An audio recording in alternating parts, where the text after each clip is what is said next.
안녕하신가? 음, 저 시험 대비해가지고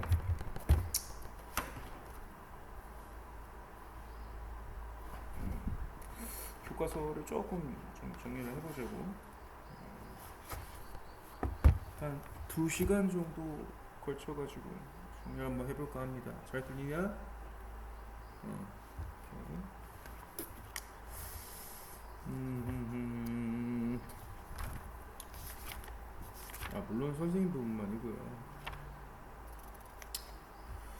그리고 그 서술형이라고 말하긴 그렇고 그냥 글자 몇 개 쓰는 거 서답형이라 그러죠. 어렵진 않을 것 같아요.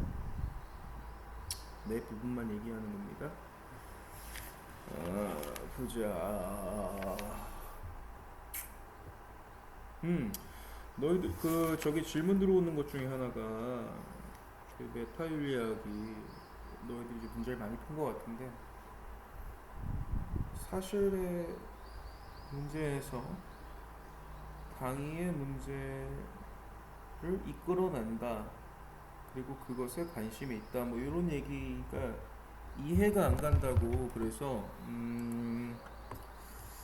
그게 도대체 무슨 말이냐 얘기를 하더라고요.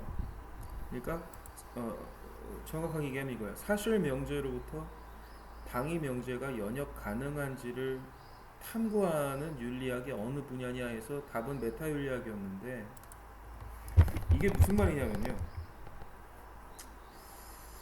어, 자, 우선 메타윤리학에 대해서 잠깐만 칠판 좀 갖고 올게.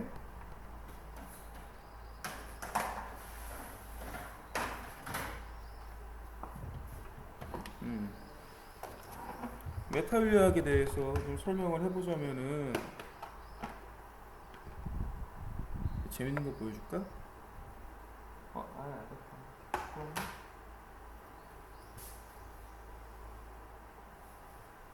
아니 다음에 해야지. 뭘로 해도 돼. 메타윤리학. 음, 글씨가 반전되나? 글씨 어디 갔어? 어, 이거 어떻게 써야 돼? 맞나? 사실 명제로부터 당의 명제를 연역해낸다. 사실 명제로부터 당의 명제를 연역해낸다라는 말. 얘들아, 이 사실 명제라는 게 있잖아. 참이다 거짓이다 판단할 수 있다는 거거든. 그 명제는 참이야. 그 명제는 거짓이야. 사실로 확인할 수 있다는 거예요. 1 더하기 1은 몇이냐? 2지? 1 사실이죠? 그런 게 사실 명제야. 그러니까 얘들아 쉽게 생각해서 사실 명제라는 거는 객관성이 확보가 된다. 객관성이 확보가 된다는 거고요. 객관성이 확보가 된다는 거고 객관성이 확보가 되는 걸 우리는 배울 수가 있지. 그게 뭐야? 그게 바로 학문이야, 학문. 학문이야. 사실 명제로 다뤄지는 게 학문이라고. 됐지? 끝났지? 즉 메타윤리학은 윤리학이 학문으로서 쓸 수 있느냐 거기에 관심이 있잖아요. 그거를 판별하는 데 관심이 있잖아. 즉 윤리학 당위 명제라는 건 뭐니 얘들아? 해야 한다 하지 말아야 한다. 가치로부터 파생되는 명제를 얘기하는 거거든. 가치라는 건 얘들아 가치의 정의가 뭐냐면은 사전적 정의가 내가 소중히 여겨서 얻고자 노력하는 대상이에요. 그게 가치야. 누구는 소중히 여기는 대상이 명예일 수도 있고 누구는 사랑일 수도 있겠지. 각 사람마다 소중히 여기는 대상이 다르다고. 가치의 특징 1번 뭐야? 주관적이야. 이해가냐? 그러한 가치들을 가지고 내리는 판단이 가치 판단인 거예요. 당이라는 건 뭐냐면 해야 한다 하지 말아야 한다라는 어떤 행위에 대해서 생각에 대해서 명령을 내리는 거잖아. 근데 그 명령의 기준이 뭔가 못 알아는 거예요. 가치라는 얘기야, 가치. 내가 소중히 여기는 가치에 의해서 달라진다는 거죠. 그게 뭔데? 그 가치가 바로 도덕 가치라는 거지. 도덕 가치라는 게 뭐예요? 거짓말을 하면 된다, 안 된다. 남을 속이면 된다, 안 된다. 뭐야? 그게 도덕 가치지? 우리 칸트 할 때 배웠잖아. 그런데 생각해봐라. 그 도덕 가치, 얘들아, 그 도덕 법칙은 가치의 그러니까 뭐냐면은 참과 거짓의 문제가 아니라 즉 사실 명제에 대한 얘기가 아니라 당위 명제에 대한 얘기라고. 왜냐면은 즉 당위 명제에 관한 얘기라는 것은 가치하고 관련되어 있다는 거죠. 왜냐면 거짓말을 하면 안 되지. 당연히 안 되지. 그런데 생각해봐라 얘들아. 나는 내가 소중히 여기는 가치는 물질적 가치야. 돈이야, 돈. 또 돈을 많이 벌기 위해서는 거짓말을 해도 돼. 라고 나는 생각해. 이해가니? 그럼 이 사람은 언제 어디서나 돈을 벌기 위해서는 거짓말을 하겠지? 이해가지? 무슨 말인지. 이 사람은 어떠한 가치하고 관련되었을 때 우리가 흔히 생각 칸트를 예로 들어보자. 방금 그 사람은 칸트의 철학을 예로 들었을 때 옳지 못한 행동을 했죠. 순수 이성과는 반대되는 행동을 한 거지. 이해가지? 그리고 그 사람은 그걸 알고 있었지. 그러나 알고는 있으나 내가 소중히 여기는 가치가 물질적 가치이기 때문에 자신의 준칙이 순수 이성과는 맞지 않게 된 거야. 그래서 도덕적 삶을 살 수가 없었던 거지. 이해가냐 내 말 지금? 이해갔지? 칸트 강의를 들었으면 이해가 갈 겁니다. 그리고 흔히 우리는 이러한 사람을 가치 전도 현상을 일으켰다라고 얘기하거든. 아, 이거 원래 만나서 얘기해야 되는데 이거를 우선은 간단하게 이렇게 이해를 하자고. 오케이? 어. 자, 도덕 행위라는 것은 도덕 법칙과 연관이 된 거죠. 도덕적 딜레마, 윤리적 딜레마 얘기했었지. 우리가 해결해야 하는 상황이 도덕과 윤리와 연관된 상황. 근데 그 윤리라는 것은 뭡니까? 물론 칸트에 의하면은 순수 이성에 써 있어. 누구나 다 알고 있지만 결국에 선택은 누가 하는 거야? 개인의 준칙은 누가 세워? 내가 세우는 거예요. 이해가지 무슨 말인지? 그래, 주관적이라고. 주관의 문제란 말이야. 당위의 문제란 말이야. 그럼 얘들아, 주관에 대한 얘기고 당위에 대한 얘기라면은 당위 명제에 대한 얘기고 뭡니까? 주관적인 거잖아. 그럼 얘들아, 객관성을 확보하기가 불가능하거나 어렵겠지. 이해가냐? 즉 이 말은 뭐예요? 학문으로 쓰일 수 있는, 그러니까 학문으로서 인정받을 수 있는 어떤 뭐랄까 여건이 마련되기가 어려울 거라고. 그거를 연구하는 게 메타윤리학이다 이거야. 사실 명제로부터 당위 명제를 이끌어낼 수 있느냐. 쉬운 예를 들어줄게요.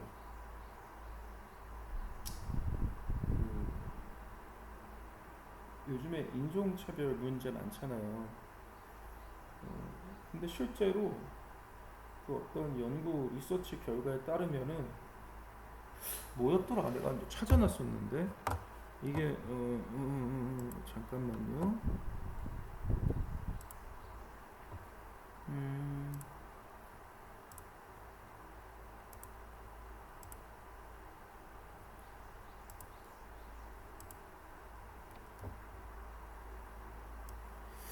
내가 찾아놓은 게 어딨지?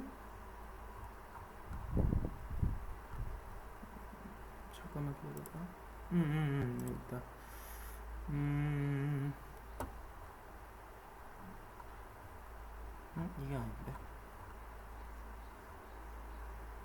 어, 그, 어,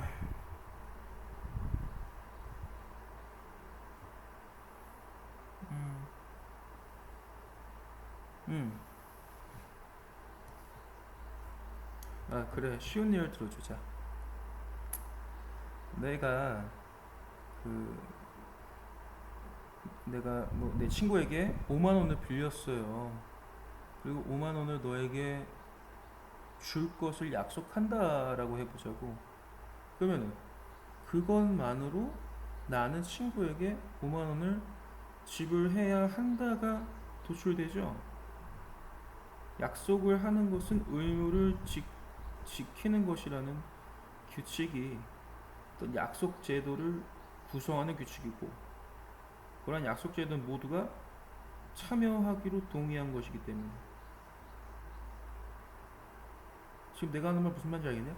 그러니까 이게 이제 그 심리학자 존 설의 예인데, 내가 5만 원을 친구에게 줄 것을 약속했어. 사실 명제예요. 이해가지? 오케이? 그러면 5만 원을 줄 것을 약속했고, 그 5만 원을 지불할 의무가 생기게 된 거지. 그래서 5만 원을 지불할 의무가 있으며 이것은 당위의 문제로서 귀결이 되지. 이해가냐 무슨 말인지? 그래서 실제로 5만 원을 지불해야 되는 사실 명제로부터 난 5만 원 너에게 빚졌어. 그래서 이것을 너에게 줄 것을 약속을 했어. 이거 사실이야, 참이잖아. 이 참에서 당위 명제가 이어졌단 말이야. 그러면 이건 뭡니까? 메타인류학자들이 성립을 시킨 거죠. 그러니까 윤리학이 학문으로서 존재할 수 있게 되는 것이다. 물론 여기서 필요한 거 뭡니까? 약속이라는 사회적 규칙을 정해야 되는 것이지. 그러니까 사회적 규칙이 정해져 있다면은 얼마든지 학문으로서 쓰일 수 있다는 뭐 그런 얘기를 하는 거야. 그게 메타윤리학이라 이거야. 이해 갔어? 무슨 말인지 알겠어? 아까 내가 얘기하려는 건 조금 어려운 얘기여가지고요.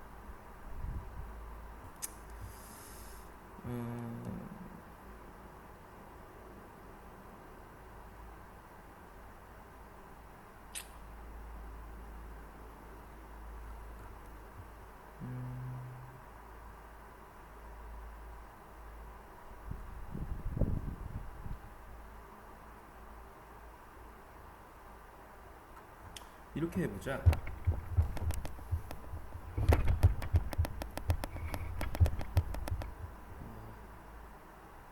예를 들어서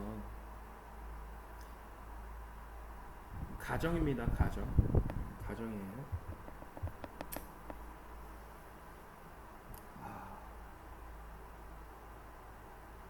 새로운 인종을 한번 만들어보자.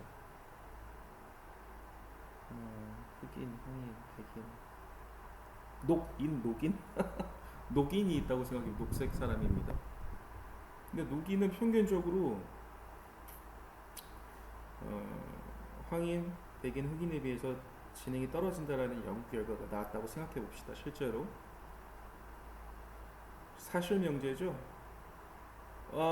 딱 여러분 캐치 딱 했지. 이거 인종차별에 속할 수가 있겠죠. 요거야 됐지 무슨 말인지.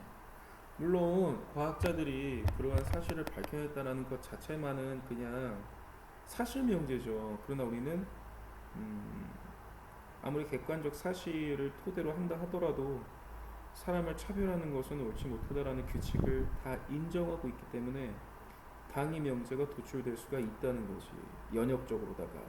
연역적이라는 것은 뭡니까? 누구나가 다 오류 없이 그 결과가 나온다는 거거든. 오케이? 충분히 나올 수가 있죠. 안 나올 수도 있어. 안 나올 수도 있어요. 안 나올 수 있다라고 얘기하는 사람은 누가 되는 겁니까? 메타윤리학자들 중에서 도덕은 우리에게 인식될 수 없다라고 말하는 비인지주의자가 되는 거야.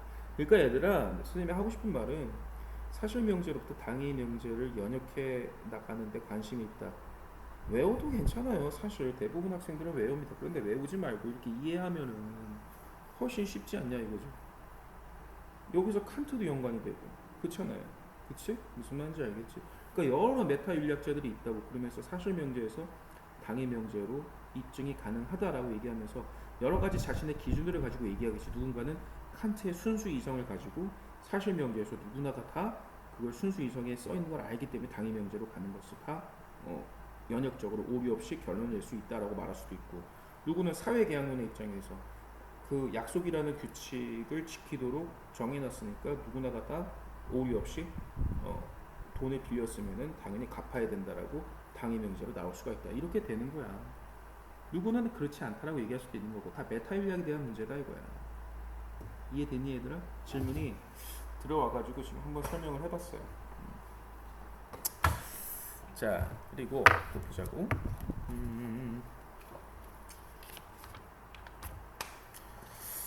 18조 이론 윤리학의 한계, 실천 윤리학이 등장했다라는 거. 이론 윤리학이랑 실천 윤리학 다 뭐야? 규범 윤리학이었다는 거. 저번에 한번 얘기했었죠. 그 저기 특강 강의에서 얘기했지. 그리고 뭐 이제 요나스 책임 윤리, 도덕적 숙고와 그것을 그러니까 과학 기술의 발달과 도덕적 숙고, 거기서 일어나는 어떤 공백, 뭐였죠? 윤리적 공백이다라는 거 얘기했었고요.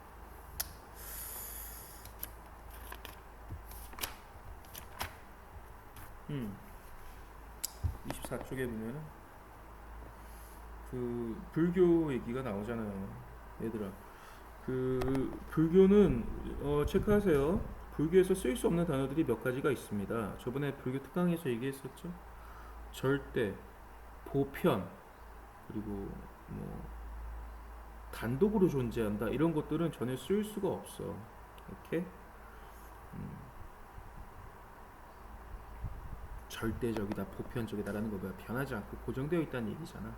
불교에서 쓸 수가 없다라는 거 좀 알고 계시고요. 도교를 보면은 뭐 여러 가지 단어들이 많이 나옵니다. 상대적이다라는 단어 굉장히 중요하고, 그러니까 도교하고 불교하고 얘들아 비슷한 경우가 굉장히 많아요. 좀 연결이 많이 돼. 불교하고 도교가 공통점이 많아. 공통점.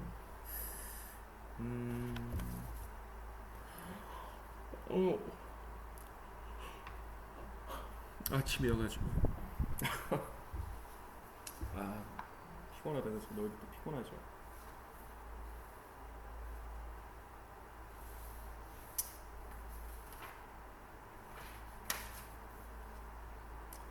진짜 피곤해.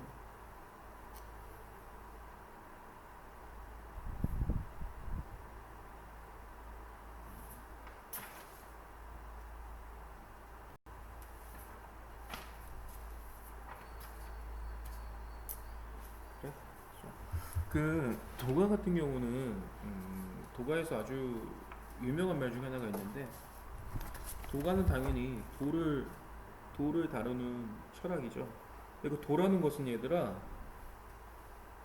그 도라는 단어에 너무 집착하지 마세요. 도교에서도 돌을 쓸 수 있고요, 불교에서도 돌을 쓸 수 있고, 유교에서도 돌을 쓸 수 있어. 한자니까. 한자니까. 근데 이제 불교에서의 도는 방법, 올바른 길을 얘기하는 거겠죠. 도라는 것은 이제 모든 것이 변한다라는 것을 깨닫고, 고정된 실체는 없으며 모든 것이 변화 가능하다라는 것을 알고, 사고, 네 가지 고통에서 벗어나서 인생에 집착하지 말고 육바라밀을 행하면서 윤회의 굴레에서 벗어나 부처가 되는 것, 그것이 불교에서 말하는 도가 되겠고, 유교에서 말하는 도는 뭡니까? 효도하고 뭐 그런 것들이죠. 그런 게 유교에서 말하는. 도교에서 말하는 도는요, 정말 중요한 건데, 도가 도 비상도, 명가명 비상명이라는 게 도교를 대표하는 말이거든. 도를 도라고 말하는 순간 그것은 도가 아니다. 이름으로 부르는 순간 그것은 이름이 아니다. 뭐 이런 건데, 도교에서 말하는 도라는 것은요, 자연의 모든 것을 얘기하는 거야. 지금 이것도 도야.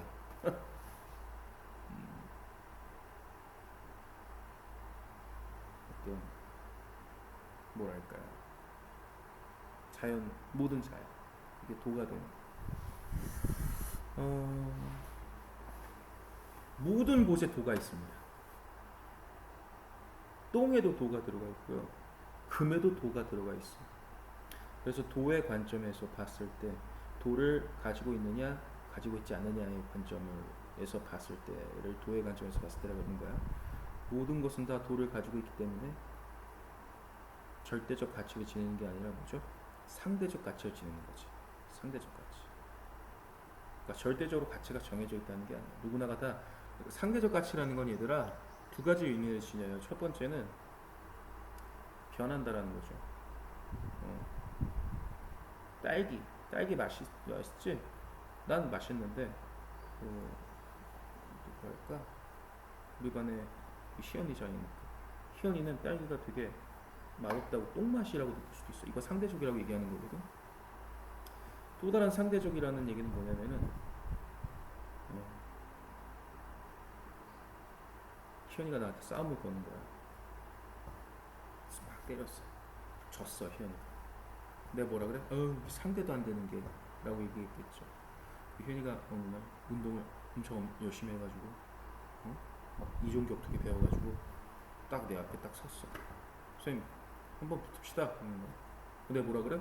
오, 상대가 되겠는데 이 의미상 두 가지, 기본적으로 두 가지 의미를 생각하시면 되겠어요. 도의 관점에서 봤을 때 금과 똥 모두 다 상대적이다라는 얘기는 뭐야? 둘 다 도를 가지고 있으니까 견줄만 하다 이거야. 이해됐죠? 무슨 말인지. 그리고 첫 번째 의미로서 상대성도 마찬가지로 가지고 있는 게 뭐냐면은 도교 같은 것도, 도교에서는 모든 것은 다 고정되어 있지 않고 변한다라고 보기 때문에 상대적인 겁니다. 고정되어 있지 않기 때문에 변하는 거야. 상대적인 거. 불교도 마찬가지고. 그런 거 좀 생각을 해두시고요. 특히 장자 같은 경우는 꿈과 현실도 구분하지 않았고요. 그걸 뭐라 그러냐면은 갑자기 생각이 안 나네. 그러니까 장자가 나비가 되는 꿈을 꿔. 그걸 깨가지고는 내가 나비가 된 꿈을 꾼 건지, 나비가 지금 내가 된 꿈을 꾸고 있는 건지 모르겠구나 이렇게 얘기를 해. 꿈과 현실도 구분하지 않았어요. 상대적으로 본 거지. 그리고 아내가 죽었어. 물론 이제 재밌게 가르칠 때는 이제 막 장자가 막 춤추면서 기타 치고 노래 불렀다 이렇게 얘기를 하는데 그 정도까지는 아니고 슬퍼하다가 말아요. 그 친구들이 와서 묻는 거야. 야, 너 아내가 죽었는데 왜 슬퍼하지 않니? 라고 하니까 죽음이 슬퍼할 일이 아니다. 기가 흩어졌다가 모이는 것, 그게 죽음과 삶이다. 단지 기가 흩어졌을 뿐이다 라고 얘기하거든. 고정되어 있지 않다는 거야. 변한다는 얘기죠. 그 도가입니다. 그래서 모든 것은 도에 의해서 이루어지기 때문에 인간이 어떤 인위적인 힘을 가지고 바꾸려고 하지 마라. 그렇게 얘기하는 게 도가, 특히 장자가 되겠어요. 인위적인 게 뭐냐면 얘들아, 외모로 따지는 것도 인위적인 거죠. 선생님은 뭐 이렇게 살이 찌고 싶어서 쪘나? 그러나 우리 반 애들이 그래요. 선생님 교실 앞에 있는 사진은 언제적 사진인가요? 그래서 선생님 그 작년 사진이야. 확진자 되기 전이야. 난리가 나요. 그것도 나고 지금도 난데. 그쵸? 근데 우리 반 애들은 그때 내가 훨씬 더 괜찮은가 봐요. 인위적인 기준이죠. 나하고 박보검 씨 죄송합니다. 다를 게 뭐가 있어? 도의 관점에서 봤을 때 똑같은 거지. 박보검 씨 죄송합니다. 안 그래? 금하고 똥도 똑같은 건데 뭐, 그쵸? 그걸 상대적인 관점이라고 얘기하는 거고, 뭐 길다, 짧다, 뭐 아름답다, 추하다, 그리고 뭐가 있을까요? 공부를 잘한다, 못한다 이런 것들 다 뭐야? 쓸데없는 인위적인 기준에 의해서 줄 세우는 것뿐이야. 이 말 중요한 겁니다. 그럼 줄 세우는 게 중요한 게 아니죠. 평등하게 바라보는 게 중요한 거야. 왜? 도의 관점에서 봤을 때는 누구나 다 도를 가지고 있는 상대적 입장이기 때문에. 게다가 고정된 거는 없어. 항상 변하기 때문에. 지금 내가 상대적인 그 의미를 두 가지 다 설명하면서 지금 얘기를 했어요. 이렇게 하니까 얼굴이 좀 작아 보이네. 얼굴이 뻗을까요? 이런 것도 지금 뭐야? 도교의 장자가 나를 보면 야, 너 자꾸 외모에 집착하니? 살 좀 찌면 어떻고 빠지면 어떠니? 그 자연적인 건데 이렇게 얘기를 하겠죠. 그래. 상선약수 뭐랄지 중요한 얘기. 그래서 보면은 동양에서 비교를 할 때 불교하고 도교하고 굉장히 엮어서 많이 얘기를 해. 너무 비슷하니까. 당연히 도교에서도 절대, 보편, 불변 이런 단어 쓸 수 없어요. 대신에 이제 뭐랄까 도 그 자체는 이 얘기 괜히 하나? 괜히 너희들에게 헷갈리려나? 모든 것은 변한다라는 것 자체가 저번에 내가 하나 얘기하잖아. 저번에도 얘기했었잖아요. 공리주의의 그 도덕 법칙은 보편적이다라고. 왜? 모든 것은 변한다. 그것은 보편적 규칙이다. 얘기했었지 내가 말장난이라고. 도가에게 있어서 도는 절대적이죠. 그리고 그 도에 의해서 모든 것은 상대적이 되는 것이지. 이런 식으로 좀 이해를 했으면 좋겠습니다. 대체적으로 절대, 힘겹다. 절대, 보편, 뭐 이런 것들은 불교하고 도교에서는 쓰이지 않는다. 알아두시고요.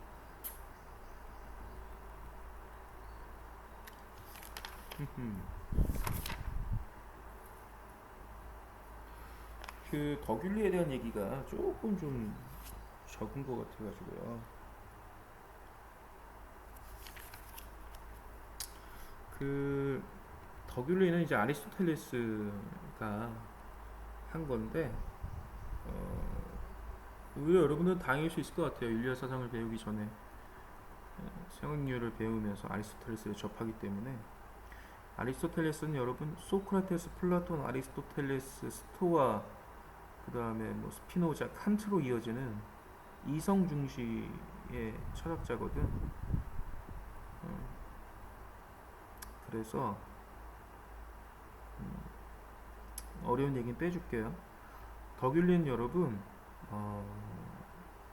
도덕의 본성은 다양하다라고 봅니다. 언제나 변화한다라고 봐요. 상대성을 인정하는 거야.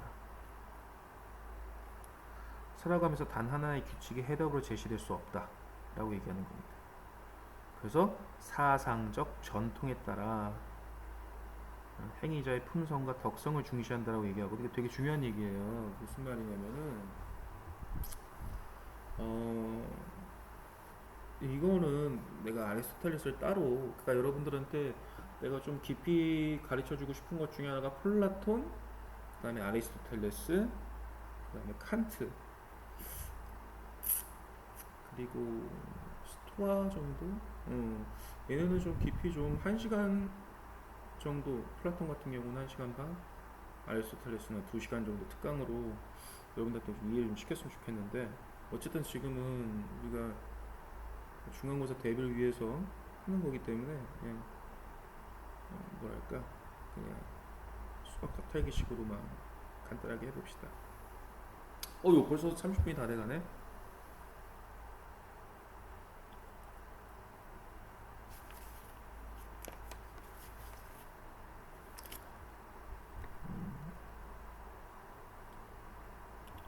그러면 얘들아 이렇게 하자.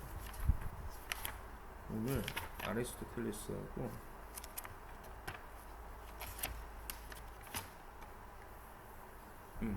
설명은 오늘은 할게요. 그리고 다음 강의 때 문제를 풀어보면서 좀 연습을 하자고. 선생님 나눠준 문제 있지? 오늘 문제 찍어가면서 우선 그러니까 이걸 잘 생각해야 돼요. 사상적 전통에 따라라는 것. 사상적 전통이라는 게 뭐지 얘들아? 사상적 전통. 사상이 있으려면 뭐가 있어야 돼요? 그 사상을 가지고 살아가는 사회가 있어야 되겠지. 사회는 뭐를 기본으로 존재하니? 국가죠.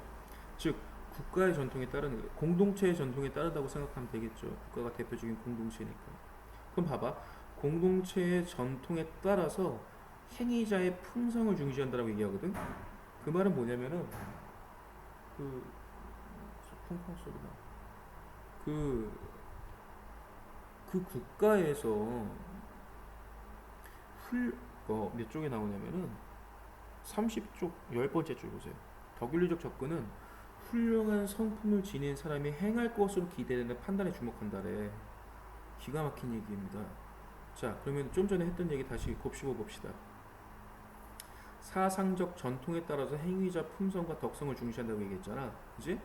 이건 원론에 나오는 얘기예요. 원문에. 그럼 봐봐. 사상적 전통은 공동체의 전통을 얘기한다고 했어. 그럼 공동체의 전통을 중시하는 덕윤리는 훌륭한 성품을 지닌 사람이 행할 것으로 기대되는 판단에 주목한대. 이 말은 그 공동체에서 훌륭한 성품을 지닌 사람. 여러분 생각해 보세요. 훌륭한 성품 지닌 사람이 누굽니다? 누굽니까? 훌륭한 성품. 어? 위인이죠. 그렇죠. 여러분 잘 생각해 보세요. 어렸을 때 효라는 그 성품은 언제 배우죠? 효? 아마도 효면은 한석봉? 아니면 효? 와, 내가 불효자인가 보다. 내가 위인전을 안 읽었나 보다. 효에 대표되는 사람 위인이 누구 있습니까? 뭐 대부분들은 다 효를 중시하니까 율곡이 충은 쉽다. 충 누구죠? 이순신 장군. 이순신 장군의 위인전을 읽으면서 우리는 충성할 충에 대해서 공부하잖아요, 그죠? 그게 덕윤리야. 즉 공동체도 중시한다. 그걸 그 공동체에서 품성이 뛰어날 것 같은 사람의 행동을 우리가 주목하는 거지. 그리고 그대로 행동하려고 하는 것. 그것이 바로 덕윤리가 되겠습니다. 그 뭐가 중요해? 공동체가 중요하죠. 공동체의 전통이 중요한 거야. 이해됐지? 덕윤리가 좀 어려워. 아리스토텔레스 공부하다 보면요 좀 많이 어렵습니다. 배려윤리는 여러분 여기서 배려윤리 31쪽 봐봐. 배려윤리적 접근은 수용성, 관계성, 응답성에 근거한 사랑과 모성적 모성적 배려가 별표예요. 모성적 배려를 강조한다는 얘기는 그 전에 것들은 다 어때? 남성적이다 이거야. 이게 배려윤리가 칸트 이후거든요. 칸트 이전은 어떻습니까? 해야 한다, 하지 말아야 한다, 법칙을 따라야 한다, 안 따라도 됩니다 등등으로 나타나잖아. 굉장히 좀 남성적이고 직선적이잖아요. 근데 배려윤리는 뭐냐면은 모성적 배려, 뭐죠? 자연적 배려라는 겁니다. 엄마와 그 자녀의 관계에서 나오는 배려. 감정이죠, 감정. 사랑의 감정이잖아. 그래서 배려윤리는 감정 중시야. 남성의 윤리는 뭘 중시하는 거야? 무슨 판단? 옳다, 옳지 않다, 이성적 판단. 배려윤리는 뭐예요? 감정 중시. 그래서 남성하고 여성성의 그 여성의 철학적 지향성이 다르다고 얘기하는 것 중에 하나가 배려윤리입니다. 남자는 이성적, 여성 배려윤리는 감정. 종이 쳤네. 흑강 끝. 지금 4학년 시험 중이어가지고 좀 이제 시험 시작이네. 그래 또 정리할게. 알겠지?